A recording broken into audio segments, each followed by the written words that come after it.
By the end of this video, you will understand exactly why that quiet emptiness follows you, even on your best days, and what it actually is pointing you towards. This might be the missing piece you've been searching for, so stay with me. I want to talk about something that almost nobody names directly. It's not depression exactly. It's not anxiety exactly.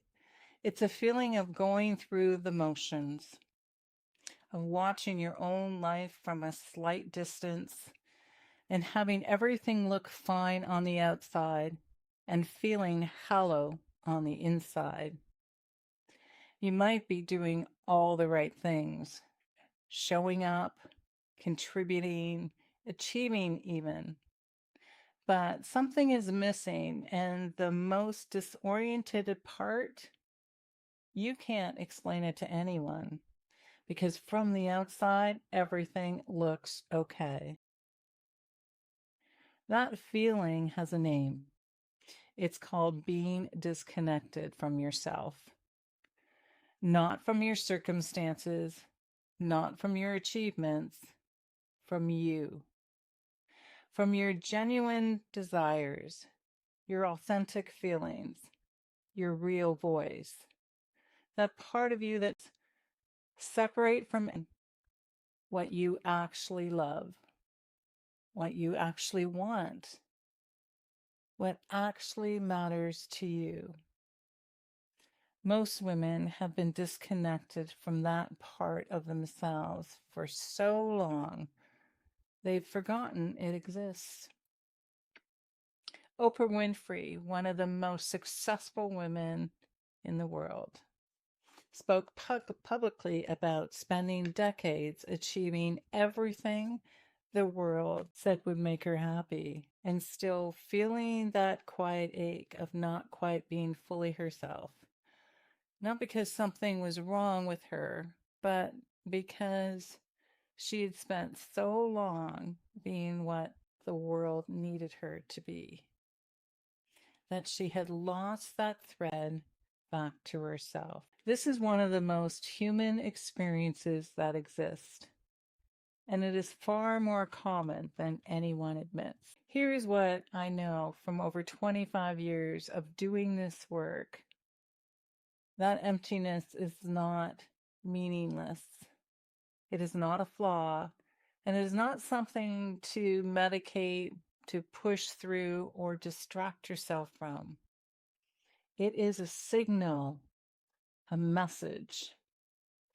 It is the deepest part of you, your soul, your authentic self, whatever language resonates with you, saying, the life you are living is not yet the life you were made for. Here's what that disconnection looks like in real life.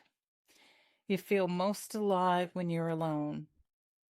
You say yes when you mean no, so often that you lose track of what you actually want. You feel vaguely guilty when you rest because your worth has been tied up in your usefulness, your busyness for so long. You find yourself drawn to helping others find themselves because somewhere you know that's the work you need to do too. You are deeply perspective about everybody around you.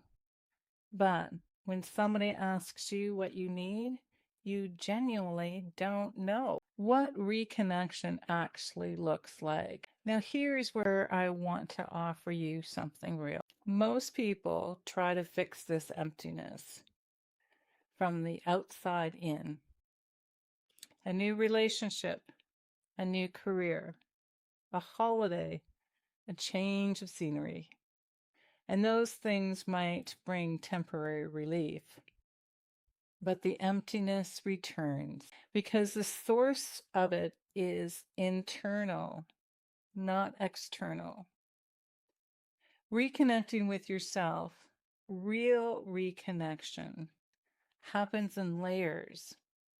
The first layer is simply learning to feel again, not performing, letting your emotions be revealed, not suppressing them to keep the peace, actually sitting with what is genuinely present inside of you without immediately trying to fix it or explain it away. Now, this sounds simple, and for most women, it is one of the most challenging things they have ever done. Because feeling fully means feeling everything, including the grief, the anger, the longing that has been carefully managed for years. The second layer is learning to trust your own inner knowing. You have an intelligence inside that goes far beyond logic.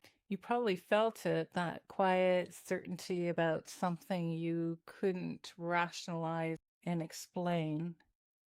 The sense that something is right or wrong before you have evidence either way. Most women have been taught to override that intelligence, to be reasonable, to not make a fuss, to defer to what others think.